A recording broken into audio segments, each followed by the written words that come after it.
IL টি-20 লিগে সাকিবের MI এমিরেটসের বিপক্ষে বল হাতে ম্যাজিক দেখালেন মুস্তাফিজুর রহমান। দুবাই ক্যাপিটালসের জার্সিতে আরও একবার জ্বলে উঠলেন দ্য ফিজ। ওভার হ্যাটট্রিকের পাশাপাশি করলেন দুর্দান্ত বোলিং। এদিন দুই দলের ম্যাচেও ছিল দারুণ উত্তেজনা। সেখানে ম্যাচের ফলাফল এবং ফিজের জাদুকরী পারফরমেন্স নিয়ে বিস্তারিত জানব রিপোর্ট। আগের দিন আইপিএল এর নিলামে বাজিমাত, আজ আইএল টি-20 লিগে বাজিমাত। বল হাতে মুস্তাফিজুর রহমান আরও একবার প্রমাণ করলেন কেন বিশ্ব ক্রিকেটে তার এত চাহিদা, সাথে বুঝিয়ে দিলেন নিজের কার্যকারিতা। আইএল টি-20 লিগে এদিন তার দল দুবাই ক্যাপিটালস মাঠে নামে সাকিব আল হাসানের এমআই এমিরেটসের বিপক্ষে, যেখানে দুবাই টস জিতে আগে ফিল্ডিং করার সিদ্ধান্ত নেয়। ইনিংসের দ্বিতীয় ওভারে বল করতে আসেন দ্য ফিজ। সেখানে দুটি বাউন্ডারি হজম করে খরচ করেন 10 রান। ওপেনিংয়ে নেমে এমআই এর হয়ে ভালোই ব্যাট করছিলেন দুই ওপেনার জনি বেয়ারস্টো এবং মোহাম্মদ ওয়াসিম। পাওয়ার প্লেতে কোনো উইকেট না হারিয়ে 40 রান তুলে তারা সপ্তম ওভারে দুবাইকে প্রথম সাফল্য দেন পেসার ডেভিড উইলি। তার বলে ক্যাচ দিয়ে 17 রান করে বিদায় নেন আরব আমিরাতের অধিনায়ক ওয়াসিম। তবে তাণ্ডব অব্যাহত রাখেন ইংলিশ ব্যাটার বেয়ারস্টো। মাঝে একবার জীবন পেয়ে মাত্র 29 বলে হাফ সেঞ্চুরি তুলে নেন এই ওপেনার। মোহাম্মদ জায়দুল্লাহ বলে উইকেটের পেছনে ক্যাচ দিয়ে আউট হন নিকোলাস পুরান। একই বোলারের বলে 66 রানে কাটা পড়েন সেট ব্যাটার জনি বেয়ারস্টো। তার বিদায়ের পর চাপে পড়ে যায় এমআই। মাঝে বল করতে এসে কেবল 7 রান খরচ করে যান মুস্তাফিজ।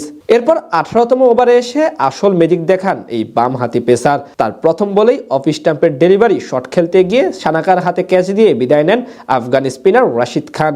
এক বল ব্যবধানে রোল অফ রিস্টে পরাস্ত করেন 5 রান করা ইংলিশ ব্যাটার টম বেন্টনকে। আর পঞ্চম বলে এম গাজানফারকে আউট করে ওভার হ্যাটট্রিক পূরণ করেন দ্য কাটার মাস্টার। আজ 4 ওভারে 34 রান দিয়ে 3 উইকেট তুলে নেন মুস্তাফিজুর রহমান। তার এমন দুর্দান্ত বোলিং এর সামনে মাত্র 137 রানে থেমে যায় সাকিবদের এমআই এমিরেটসের পুঁজি।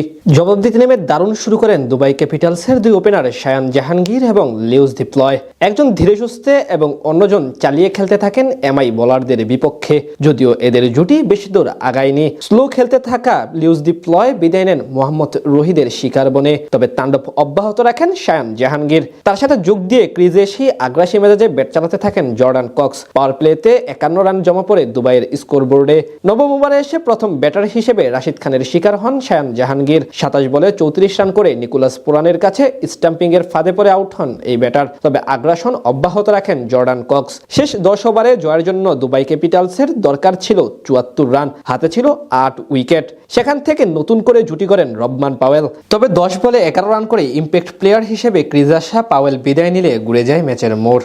এদিন দাসুন সানাকা এবং জিমি নিশামও তেমন সুবিধা করতে পারেননি। আর 19তম ওভারে বল করতে আসা সেট ব্যাটার জর্ডান কক্স এবং মোহাম্মদ নাবিকে আউট করে এমআইয়ের জন্য ম্যাচ জয় নিশ্চিত করেন নাবিনুল হক। অর্থাৎ সহজ ম্যাচ হাতছাড়া করে মুস্তাফিজের দুবাই ক্যাপিটালস।